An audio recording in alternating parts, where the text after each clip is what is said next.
So this woman kills her whole family with mushrooms. How's that for an opening?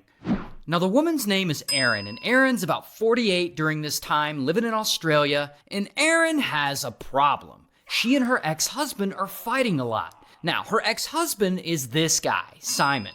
And I guess she and Simon are separated, but they never officially got divorced. I'm not sure what that's all about, but it sounds like they're in the middle of what is about to be a divorce. Anyway, at some point, Erin and Simon start fighting all the time over finances, over child support, and stuff like that. She's hitting him up like, "You're a deadbeat, you're not doing enough for the kids." And of course, he's like, "I've been helping these kids for years, fuck you." Plus, Erin feels like it's not just Simon who's being a jerk, it's also his whole side of the family, specifically his parents. She feels like they, especially, are always taking Simon's side instead of doing what's right for her and the kids. And so at this point, Erin has had enough, and she decides it's time to get rid of Simon for good. Not only that, but she also wants to take out his whole family.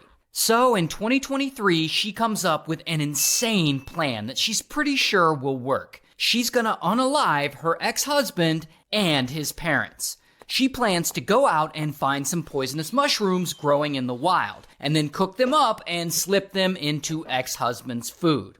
And so she starts looking online at this plant database website to see if anyone has spotted any poisonous mushrooms in her area. I guess people post sightings on this site to warn mushroom foragers to stay away so that they don't accidentally pick them and get poisoned. So she goes on this website and she basically hits the jackpot. Like, she learns that there are 2 nearby towns where people have spotted death cap mushrooms. Death cap mushrooms are like super poisonous mushrooms. Most of the fatal mushroom poisonings in the world are from death caps. So Erin goes out to these spots the website told her about, and she collects as many of these death caps as she can. She also goes out and buys a dehydrator, which she needs to dehydrate the mushrooms. Once she gets home, she dehydrates them and she crushes them into powder, and she gets ready to hide them in the beef Wellington she's making. And once everything is ready to go, Erin invites Simon over for lunch, and his parents, and his aunt and uncle too, because I guess she hates them as well.